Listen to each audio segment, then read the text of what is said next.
Sir ప్రక్రియ 14 రాష్ట్రాల్లో జరిగిందని, ఓట్ల తొలగింపు ప్రక్రియ వెస్ట్ బెంగాల్ ఎన్నికలు చూస్తే అర్థమవుతుందని టీపీసీసీ చీఫ్ మహేష్ కుమార్ గౌడ్ తెలిపారు. రాష్ట్ర ఎన్నికల ప్రధానాధికారిని కలిశామన్న ఆయన తెలంగాణలో సర్ సమగ్రంగా జరగాలని విన్నవించామని తెలిపారు. సర్ ప్రక్రియ తొందరపాటుగా చేయొద్దని సూచించారు.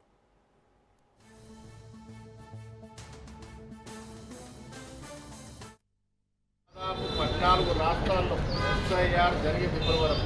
లెక్కలు చూస్తే ఇంత దుర్మార్గంగా ఇంత పగడ్బందీగా ఓట్ల తొలగింపు ప్రక్రియ జరిగిందో వెస్ట్ బెంగాల్లో జరిగిన ఎన్నికలు ఒకసారి ఆ ఎన్నికలు జరిగిన సరళిని చూస్తే అర్థమవుతుంది. ఇప్పటి వరకు 14 రాష్ట్రాలు యునైటెడ్లో జరిగినటువంటి ఎస్ఐఆర్ వల్ల దాదాపు 8.2 కోట్ల ఓట్లు ఓడిస్తే 90 లక్షల ఓట్లు తొలగింపు జరిగింది. ఇప్పటి వరకు దాదాపు 58.2 కోట్ల ఓట్ల సరళిని ఎస్ఐఆర్ జరిగితే దాంట్లో దాదాపు 10% ఓట్ల తొలగింపు జరిగింది.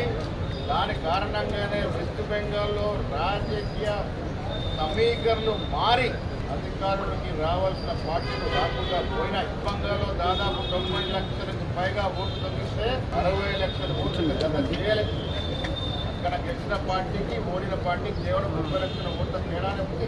దీనివల్ల మనకు అర్థమయ్యేది నిజమైన ఓటర్ల తొలగింపు. ఎవరైతే సెక్యులర్ భావాలు కలిగిన ఓటర్స్ ఉన్నారో ఆ ఓట్ల తొలగింపు ప్రక్రియ పగడబందీగా చేసినారు.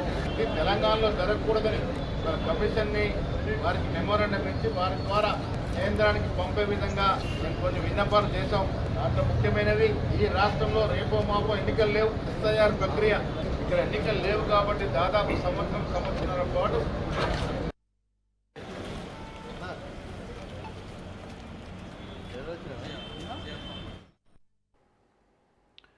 కేంద్ర ప్రభుత్వంపై మంత్రి పొన్నం ప్రభాకర్ తీవ్ర విమర్శలు చేశారు. మోడీ ప్రభుత్వం పెట్రోల్ డీజిల్ ధరలు పెంచి తెలంగాణ ప్రజలకు అన్యాయం చేశారన్నారు.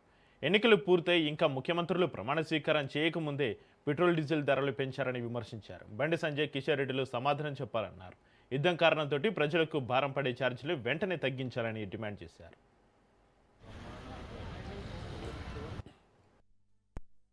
ఎన్నికలై ముఖ్యమంత్రి కూడా ప్రమాణం స్వీకారం చేయకముందే నరేంద్ర మోడీ ప్రభుత్వం దేశ ప్రజలకు, ముఖ్యంగా తెలంగాణ ప్రజలకు పెట్రోల్ డీజిల్ ధరలను పెంచి మరొకసారి అన్యాయం చేసింది.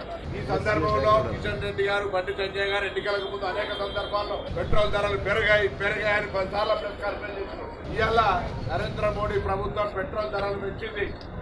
మేము యూపీఏ ప్రభుత్వం ఉన్ననాడు ఆయన గుజరాత్ ముఖ్యమంత్రిగా మన్మోహన్ సింగ్ గారి నాయకత్వంలో నయా పైస పెరిగితే ఏం జరుగుతుంది దేశంలో అని చెప్పే విధంగా మరి అపహాస్యం చేసే విధంగా వ్యవహరిస్తూ ఉన్నాయి. 3 రోజుల హైదరాబాద్ పర్యటన నుంచి దేశ ప్రజలందరికీ డీజిల్ పెట్రోల్ తక్కువ వాడండి, నూనె తక్కువ తాగండి, బంగారం కొనొద్దంటే అప్పుడే అనుమానం వచ్చింది. తప్పకుండా రేపు పొద్దున నటు విలువ పోతా ఉన్నాడని.